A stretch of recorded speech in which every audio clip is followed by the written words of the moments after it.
Rendebo Shandala. Regedebo Zandali Mahi Papaya Ketelia. Rekando Brazende Gebrozuli Kaya Tukate. Le Prakatu Paleketo. Rendege de Bozundayante Keposkulia. Thank you, Father. Blessed Redeemer, we give you glory.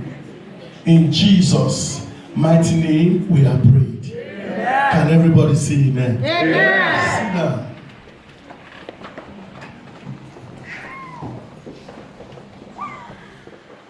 I want to give you opportunity today to be blessed. You know, when I'm coming to church on Sunday, the first thing I ask God, Lord, what do you have me do for you? What do you have me do for you? I always want people that will challenge God. He said, concerning my word, prove me, challenge me, command me, and see if I will not do it for you. I was in Dubai. I preached in a church of less than 10 people.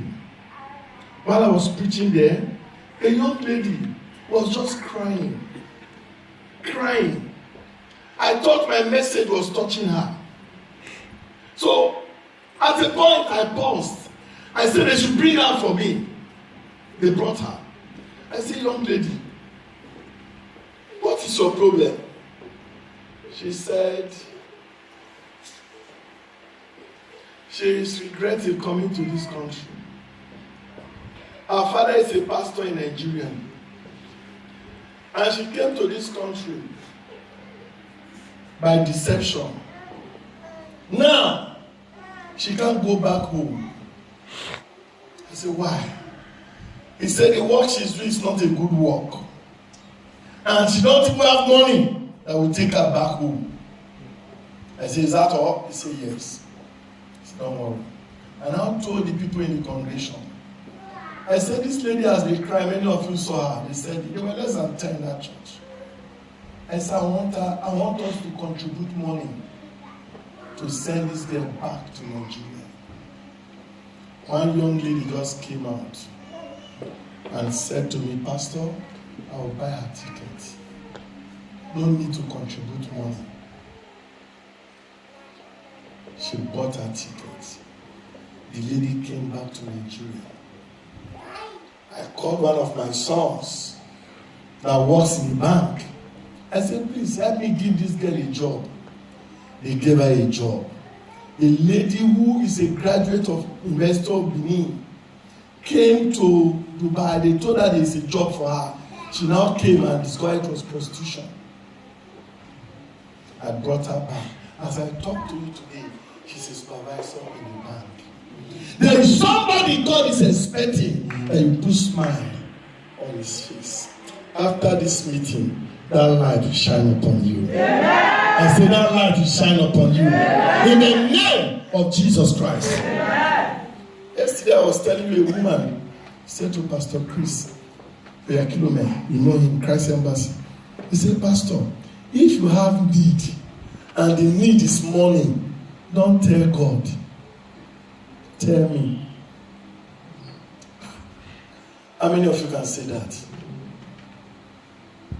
Pastor, if you have need and the need is money, don't pray. Don't tell God. Tell me. Oh, is it because she has money? No. She has the heart. A deacon said to Chris, he said, if you want to stay on television 24 hours, he said, I'm available. These are men that can jeopardize their lives for the gospel.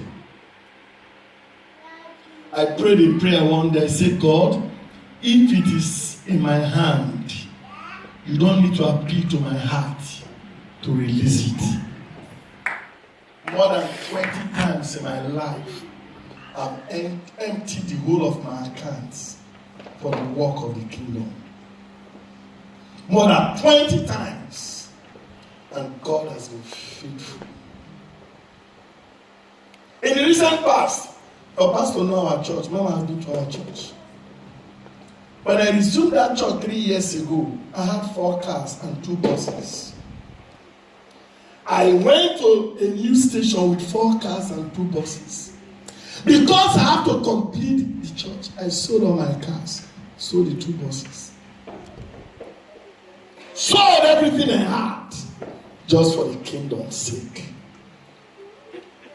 Last Sunday, I had a meeting with my church committee. I said to them, I said, so far so good. The church is owing me 12.8 million. And for the past 1 year, 8 months, I have not been paid. I said, anyway, after consulting with my family, we've decided to write off the 12.8 million.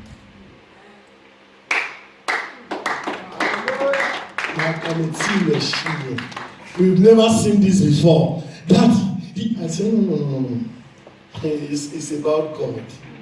What is money without Jesus? What is money? Every year, I host the whole pastors in my local government. I buy them clothes. I cook for them. I do a program. Every year. It's not because I have money. No. It's because I have the heart. Some of them think I'm a big man. No. I'm not a poor man. I'm not a big man.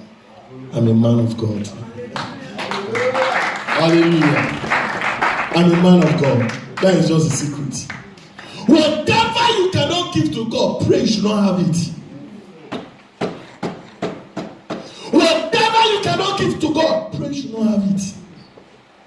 I want to raise partners that I will intro this morning. Father, I dedicate these chairs unto you. By the order of heaven before whom we represent, your servants sit on this chair. I ask God that whoever that will sit on this chair today will be enthroned, will rise to the next level of his life, will rise to the next level of her life. Whatever that has not been working well will begin to work. Favor they've never experienced before, they will experience it. Oh God of heaven, that the nations of the earth will begin to look for them. In the name of God the Father, and of the Son, and of the Holy Spirit. And everybody will say amen. Amen. Now listen to this. There's a young lady in Nigeria that today the whole world is calling for modeling. I won't mention her name. This lady was a school dropout. Secondary school dropout. Are you hearing me? Secondary school dropout. The whole world. If you go to America, she's everywhere. Go to Australia, go to anywhere. She's everywhere. And one day, we met in a hotel together. I was asking her. I said, what is your secret? He said, now God,